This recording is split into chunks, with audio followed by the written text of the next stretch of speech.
we are going to be analyzing the polynomial p of x equals x to the power 4 minus x cubed minus 5x squared minus x minus 6. Okay, so first we are going to be describing the end behavior as x approaches negative infinity and as x approaches positive infinity. So as x approaches negative infinity, y will approach positive infinity because because when negative numbers, extremely large negative numbers, are multiplied by themselves 4 times, they will their negatives will basically just go away, and it will, as they get smaller, it will approach positive infinity. And the same goes for as x approaches positive infinity, y will also approach positive infinity because when these get larger, they get closer to infinity because larger numbers multiplied by themselves are larger. Okay, now we will state the domain and the range.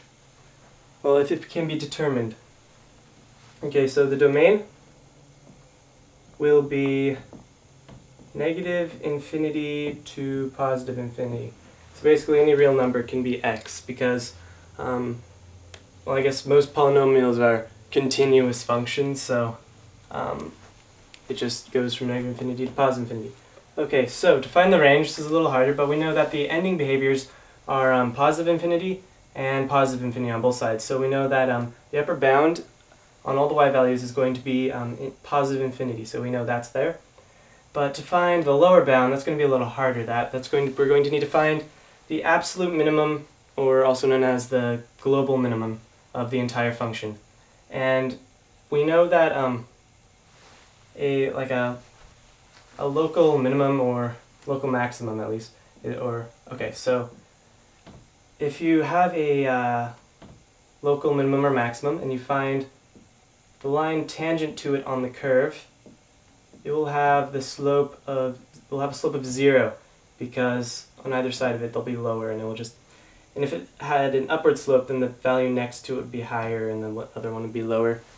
So it would have a slope of 0. So to find a global or absolute maximum or minimum is also going to be a local maximum or minimum. So to find all of the local maxima and minima of a function, you have to find the first derivative of your function, and this one would be, we'll just call it f of x. It equals 4x cubed minus 3x squared minus 10x minus 1. So now we just got to, actually, let's just, so we just have to find, this function will find any, the slope on any point on the line, or any, part of the curve. So we want to find every point on the curve in which the slope is 0, because that will find all the minima and maxima of the function.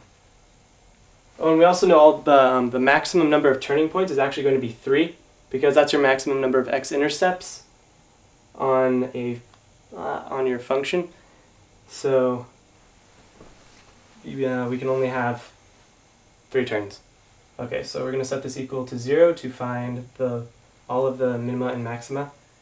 So I don't think this function is actually rational, so we're going to need to, we can approximate, because -1 is there, we're going to have to approximate the range. We can pretend this isn't here, I guess, and then we can just do synthetic division and put 0 there and make it so it's a 4, and do some synthetic division to find the depressed polynomial.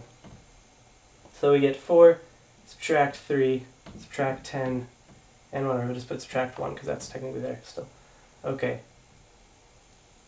So now we just bring 4 down, like that goes 0, negative 3, 0, negative 10, then you get a remainder of negative 1. We're not going to worry about that. So now we have 4x squared minus 3x minus 10. So I believe this one's a little easier to factor. So you'd have something, I think it'd be 4x minus something, and then x minus something. So that would be 2, and to get that you'd have to be, one sec. Yeah, that's right. Okay, so we have this. So we know that all the roots of this will be, or this without the 1, negative 1 at least, is going to be all the potential global minima or maxima of this function is going to be, or all of the local minima and maxima of the function is going to be all of these roots. Okay, so we have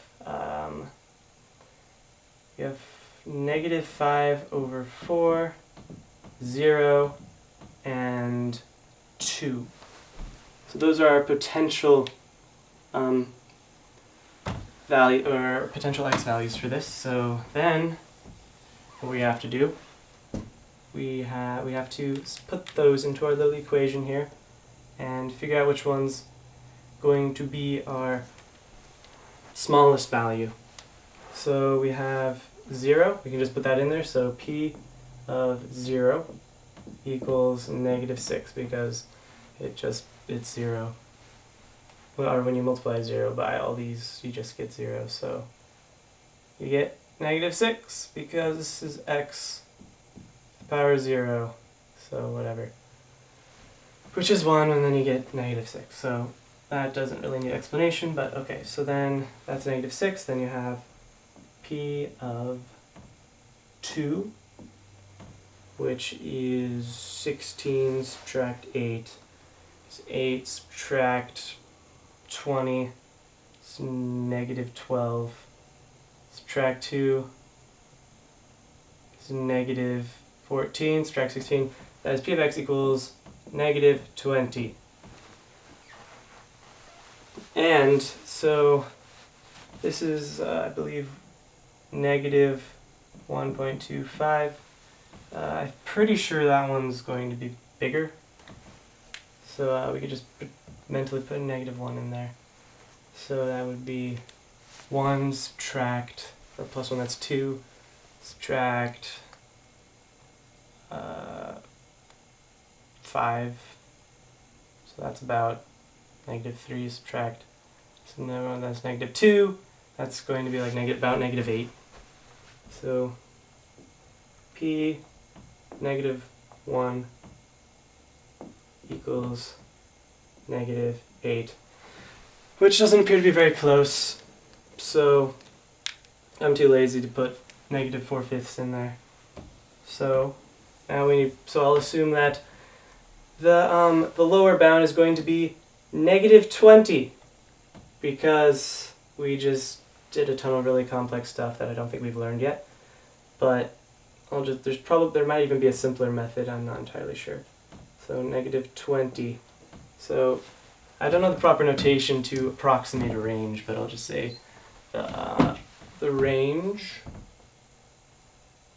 is approximately, this will be it'll be inclusive, will be negative 20 to positive infinity.